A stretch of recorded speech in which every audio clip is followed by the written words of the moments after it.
Hey folks, Jack Wilkie here. It's been a while since I've fired up a video for you. I've got one for you today on Sadie Robertson declaring herself a woman preacher of sorts, so we'll get to that in a minute.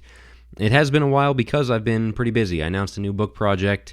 Be sure you're subscribed there at jackwilkie.co. As you see on your screen, you'll be getting the latest information on that as it comes out over there. And then I got the idea to make up some t-shirts, which I'm rocking today. The Plan of Salvation t-shirt. Here, let me pan down. You can see the hear and believe and repent and confess and be baptized. So I'll have the link in the description for you. Just a fun little thing I wanted to put out there and give people a conversation starter. So check that out. That is available in t-shirts and mugs. So like I said, the link is in the description. Having said all that, let's go ahead and get into the chat today. This comes from a John Crist podcast. He's, of course, the comedian. He's kind of a Christian comedian. That's where he got his start. And he had Sadie Robertson on his podcast. Now, Sadie is of Duck Dynasty fame, one of the Robertson clan there in Monroe, Louisiana. She's married now, so I think she's Sadie Robertson Huff, I believe is what she goes by with her husband's name. But she appeared on his podcast to talk about women preaching. So let's look at the video, and then we'll get into where this goes off the rails. Then I saw a woman preach, and I go, man, that was really powerful. Then I started reading, in the Bible, just noticing, like, okay, the woman at the well, like, literally, Jesus reveals to her he's the Messiah, and then she runs and tells everybody, come meet a man that told me everything I ever did. And then the whole community then goes and meets Jesus, and the whole community is changed because of this woman's testimony. Then I read, Jesus rising from the grave, and who's the first people? Mary. And then it's like, go and tell my disciples. And so then she goes and tells her testimony. And I start realizing in the Bible just like how many women Jesus encountered and then sent to go tell. And I'm like, well, that's me. Like, I encountered Jesus, and I'm going to go tell my story of encountering him, my testimony. And so I don't like to speak into it in a controversial way of should women preach in the church. However, you're like, what's the difference in doing it on the Bible? You cannot miss that Jesus, after encountering women, sent them to go and tell, and their testimony changed people's lives. Yep. And that is what I feel I'm doing, and I feel confident in doing that. And so, yeah, that's what I stick with. Yeah. So what you have there's two things I want to zero in on. One is the comment that Crist himself got in a little bit, and that's what they went on to talk about after the clip ends there. But first, where she says, I can't look at the Bible and not see this. And this is becoming a more and more popular claim. Well, Jesus sent these women to preach, and the first preachers of the gospel of Jesus being raised were women. Come on. The dishonesty it takes, the difference between the two, but where she says you just see this throughout the scriptures.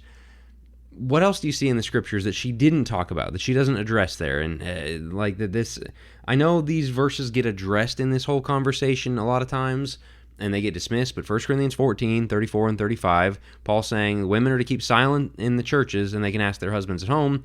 And then 1 Timothy 2, where he's talking about, I do not allow a woman to teach or have authority over a man.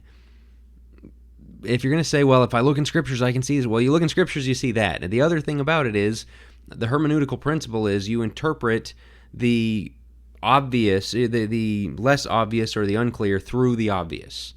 And so if the obvious says women can be silent in church, you can't speak or preach, teach or have authority over a man, you start with those. Those are very basic, obvious principles. And you say, well, that was cultural. That was all that, no, it wasn't, because he ties, especially 1 Timothy 2, to creation order. He goes back to Adam and Eve. This is a universal idea.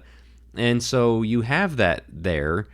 So when you see the woman at the well going and telling the Samaritans, hey, somebody told me everything I've ever done. When you see the women coming from the tomb telling the apostles, hey, Jesus, he's not in the tomb anymore. He rose. That's great. That is not the same thing. And so when she says, well, I can't help but see in scriptures, well, you kind of missed some pretty obvious things in your study of scriptures that you were purposely turning a blind eye to.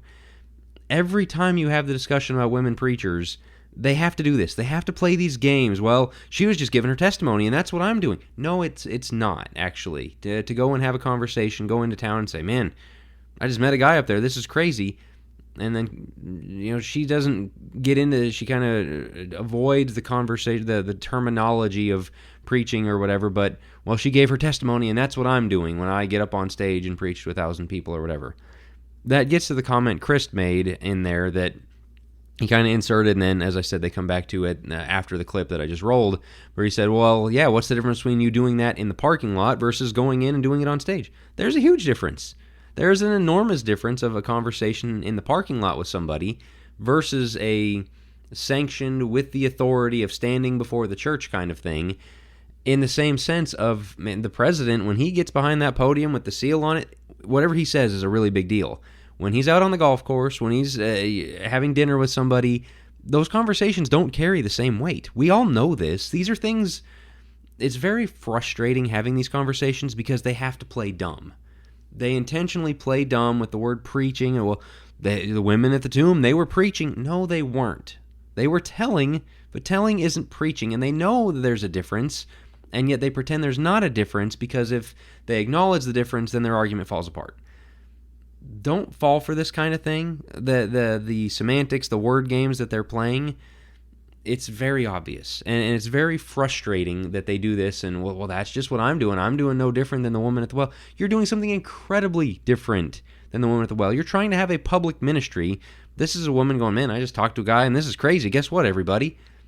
That's and so the way these arguments go, and they do the same thing with Phoebe and Junia, and with Deborah, and with Huldah, and with all these little niche characters around the Bible that maybe are mentioned once, and then we just run with it. And, well, of course, that means that she did all of these things, and Phoebe had a burgeoning career as a pastor. Like, where do you get that? You have to insert what you want it to say, and again, ignore the very obvious verses that say that's not what's going on here, and then take those and twist them. Well, back then, that actually meant that there were certain women who were... That's not what it says.